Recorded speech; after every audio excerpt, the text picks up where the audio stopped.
Percent yield physical chemistry का एक बहुत एप्लीकेबल टॉपिक है। ये किसी केमिकल रिएक्शन की एफिशिएंसी के मुतालिक बताता है। किसी स्कूल की केमिस्ट्री की लैब से लेकर इंडस्ट्रीज तक, जहां कहीं भी कोई केमिकल प्रिपेयर किया जा रहा हो, वहां इसकी इन्वॉल्वमेंट जरूर नजर आती है। यानी ये टॉपिक ना सिर्फ सिलेबस का एक एसेंशियल पार्ट है, बल्कि इंडस्ट्रीज में भी इसकी बड़ी सिग्निफिकेंस है।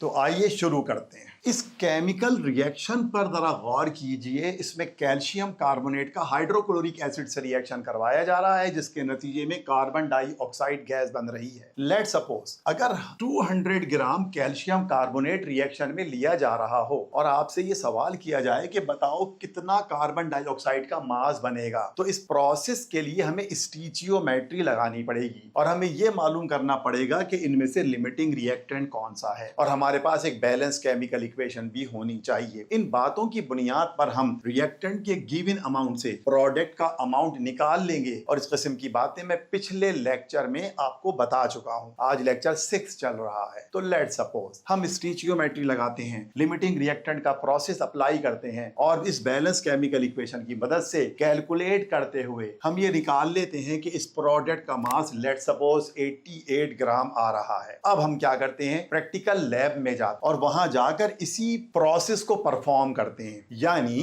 एक कंटेनर में कैल्शियम कार्बोनेट के चिप्स डालते हैं और उसके बाद हाइड्रोक्लोरिक एसिड डालते हैं, और इस तरह से जो कार्बन डाइऑक्साइड गैस बनेगी हम उसका अमाउंट निकालते हैं, प्रैक्टिकली अमाउंट निकालते हैं। और लेट सपोज हम देखते हैं कि इसका अमाउंट आ रहा है 75 ग्राम। तो आप क्या बात नोट कर रहे हैं कि जब हमने थियोरिटिकली कैल्शियम कार्बोनेट और हाइड्रोक्लोरिक एसिड के दरमियान स्टीचियोमेट्री लगाते हुए, लिमिटिंग रिएक्टेंट का कॉन्सेप्ट इस्तेमाल करते हुए जब हमने प्रोडक्ट का अमाउंट निकाला तो वो आ रहा था 88 ग्राम। इसे हम कहते हैं थियोरिटिकल यील्ड। लेकिन यही काम जब हमने लैब में आकर किया और प्रैक्टिकल परफॉर्म करके सेम यही काम किया, तो हमने देखा अमाउंट आ रहा है 75 ग्राम। इसे हम कहते हैं प्रैक्टिकल यील्ड। जरा समझिए इन दोनों कॉन्सेप्ट को। थियोरिटिकल यील्ड क्या होती है? कॉपी हो, पेन हो, कैलकुलेटर हो, और स्टीचियोमेट्री का कॉन्सेप्ट हो, और बैलेंस केमिकल इक्वेशन हो। इन तमाम चीजों को लेते हुए हम किसी भी केमिकल रिएक्शन में से किसी गिवन रिएक्टेंट के अमाउंट से प्रोडक्ट का अमाउंट निकाल सकते हैं। लेकिन अगर यही काम हम प्रैक्टिकल में करने जा रहे हों और certain amount of one chemical another chemical को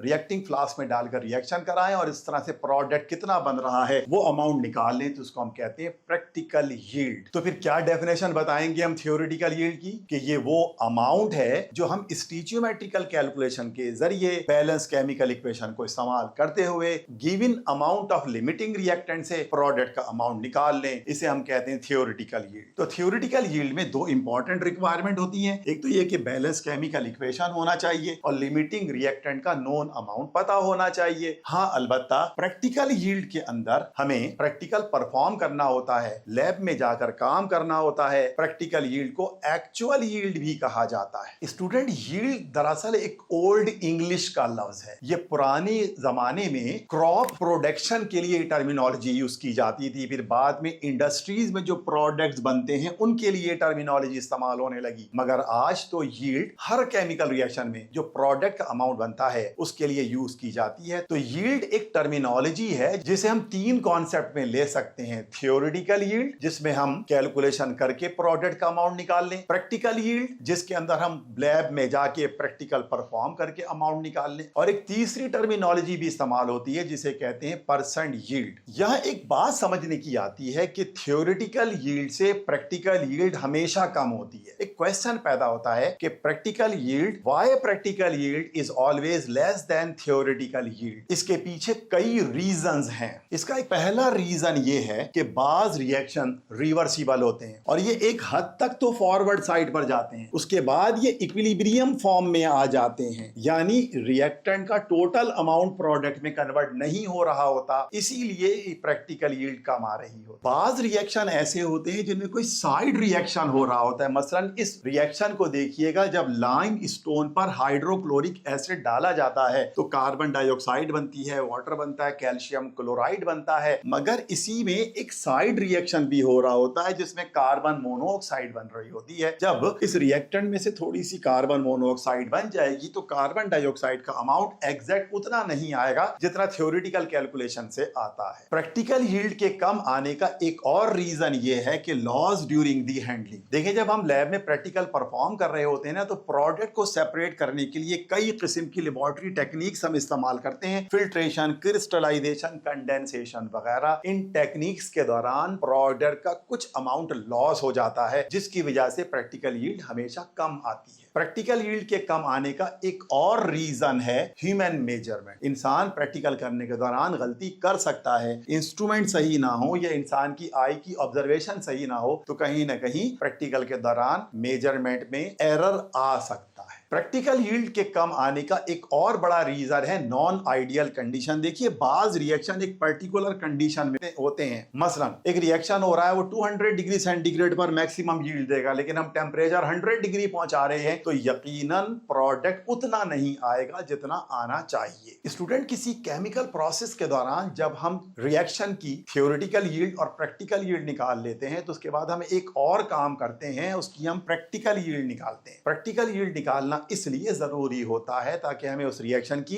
एफिशिएंसी का पता चल सके। मसलन जब आपका रिजल्ट आता है, तो आपकी परसेंटेज से हमें अंदाजा होता है कि आपकी एफिशिएंसी कितनी है, कि आपने जो गिवन मार्क्स थे उसमें से आपने कितने मार्क्स लिए हैं। तो परसेंट यील्ड दरअसल प्रैक्टिकल यील्ड और थ्योरेटिकल यील्ड का एक रेशो होता है, और हम इसको फार्मूले की शक्ल में यूं लिख सकते हैं कि percent yield is equal to practical yield upon theoretical yield multiplied by 100। और ये परसेंट यील्ड हमेशा 100% से कम होगी। आपके भी एग्जाम्स के मार्क्स कभी 100% से ज्यादा नहीं आए होंगे, इसी तरह से परसेंट यील्ड भी 100% से कम होती है। तो ये तो मैंने अभी डिस्कस किया theoretical yield, practical yield, percent yield का कॉन्सेप्ट। तो बोर्ड के इम्तिहान में इसका न्यूमेरिकल आता है, बहुत इंपॉर्टेंट है, बहुत गौर से सुनिएगा। तो स्टूडेंट, प्रैक्टिस के लिए हम इसका एक न्यूमेरिकल देखते हैं। इस न्यूमेरिकल में ये कहा जा रहा है कि मैग्नीशियम को जब ऑक्सीजन के साथ जलाया जाए तो मैग्नीशियम ऑक्साइड बनता है। इस न्यूमेरिकल में ये कहा जा रहा है कि मैग्नीशियम के 7.2 ग्राम इन्वॉल्व हो रहे हैं, जबकि ऑक्सीजन यहाँ एक्सिस रिएक्टेंट है, और इस तरह जो मैग्नीशियम ऑक्साइड बन रहा है वो 9.4 ग्राम है। यानी मैग्नीशियम ऑक्साइड का ये जो मास दिया हुआ है ये प्रैक्टिकल यील्ड है, और इसमें सवाल ये पूछा जा रहा है कि इसकी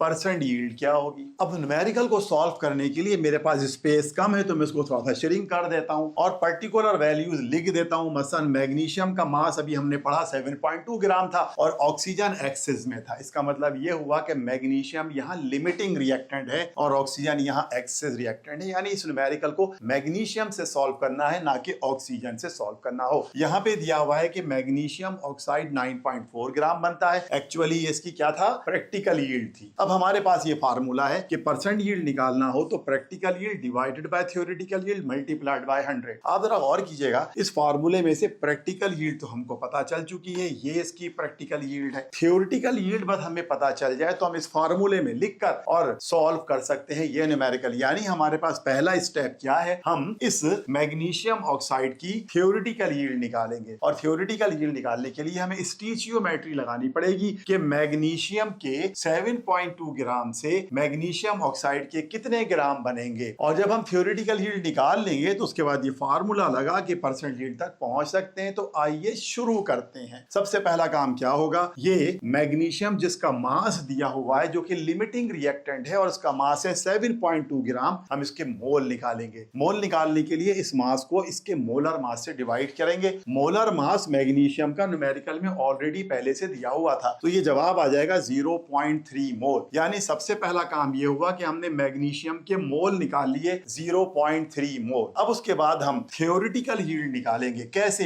इस 0.3 मोल ऑफ मैग्नीशियम से MgO थ्योरेटिकली कितना बनता है, इसके लिए स्टिचियोमेट्री लगाएंगे। और वो कैसे कि भाई 2 मोल मैग्नीशियम के 2 मोल मैग्नीशियम ऑक्साइड दे रहे हैं, तो फिर 0.3 से कितना बनेगा, 0.3 मोल। तो हमें पता चल गया कि मैग्नीशियम ऑक्साइड के 0.3 मोल बन रहे हैं। तो उसके बाद हम ये थ्योरेटिकल यील्ड का फार्मूला लगा देंगे। कैसे निकालते हैं थ्योरेटिकल यील्ड, इन्हीं मोल्स को जो निकाले हैं इसी के मोलर मास से मल्टीप्लाई कर देंगे। ये मोल है 0.3 और इसका मोलर मास मैग्नीशियम ऑक्साइड का कितना होता है, 40 कैसे, मैग्नीशियम का एटॉमिक मास 24 और ऑक्सीजन का 16, तो ये 40 इसका मोलर मास पास हो गया। तो इस तरह थियोरेटिकल यील्ड इसकी आ गई 12 ग्राम। अब अगला मरला हमारा होगा कि हम इसकी परसेंट यील्ड निकालेंगे। और परसेंट यील्ड कैसे निकालते हैं? Practical yield divided by theoretical yield multiplied by 100। 9.4 बताइए, ये 9.4 क्या थी? इसकी प्रैक्टिकल यील्ड जो कि क्वेश्चन में दी हुई थी। और 12 अभी हमने निकाली है इसकी थियोरेटिकल यील्ड। डिवाइड करके जब 100 से मल्टीप्लाई करेंगे तो 78.33% आएगा। समझ आई इस न्यूमेरिकल की? तो फर्दर प्रैक्टिस के लिए एक और न्यूमेरिकल कर रहे हैं। इस न्यूमेरिकल में कहा जा रहा है कि कैल्शियम कार्बोनेट के 50 ग्राम एक्सिस ऑफ हाइड्रोक्लोरिक एसिड के साथ रिएक्शन करके कार्बन डाइऑक्साइड बना रहे हैं। और कार्बन डाइऑक्साइड का मास दिया हुआ 14.52 ग्राम। न्यूमेरिकल के दौरान अगर प्रोडक्ट का भी मास दिया हुआ हो तो ये गैस होता है कि ये प्रैक्टिकल यील्ड है। और न्यूमेरिकल का एक मेन थीम ये होती है इस टाइप के न्यूमेरिकल की कि प्रैक्टिकल यील्ड दी हुई होती है और हमको स्टीचियोमेट्री लगाकर उसकी थियोरेटिकल यील्ड निकालनी होती है। तो ये क्या चीज है भाई? इसकी 14.52 ग्राम इसकी प्रैक्टिकल यील्ड है। अब इस न्यूमेरिकल को सॉल्व करने के लिए मुझे स्पेस चाहिए, लिहाजा मैं इसको श्रिंक कर लेता हूं और हर एक की वैल्यू उसके सामने लिख देता हूं। अभी हम क्या पढ़ रहे थे? कैल्शियम कार्बोनेट के 50 ग्राम इस रिएक्शन में दिए जा रहे हैं। और क्या लिखा हुआ था न्यूमेरिकल में कि HCl एक्सिस है। इससे क्या बात साबित हो गई थी? कि कैल्शियम कार्बोनेट यहां लिमिटिंग रिएक्टेंट है। और कार्बन डाइऑक्साइड का जो ये मास दिया हुआ था, ये कौन सा मास था? Practical yield. हमने क्या करना है? इस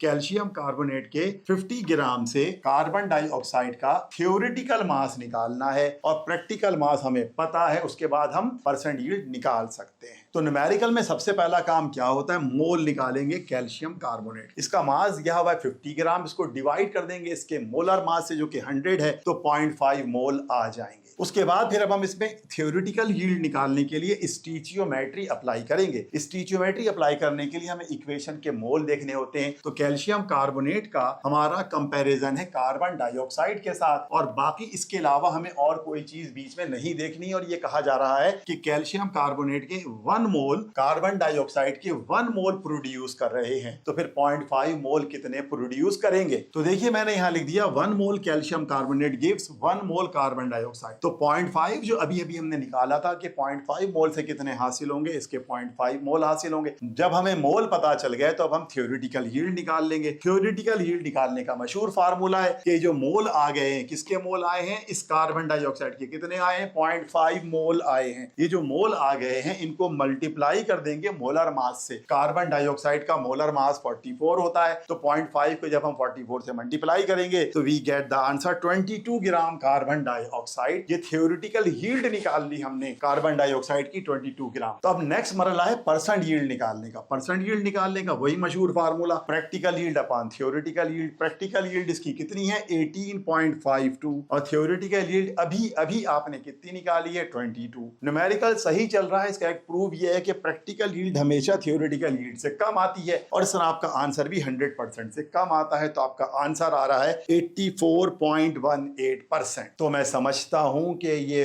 परसेंट यील्ड का कॉन्सेप्ट और इसके न्यूमेरिकल्स आपकी समझ में आए होंगे। मजीद प्रैक्टिस के लिए आप टेक्स्ट बुक भी यूज कर सकते हैं। Thank you for watching.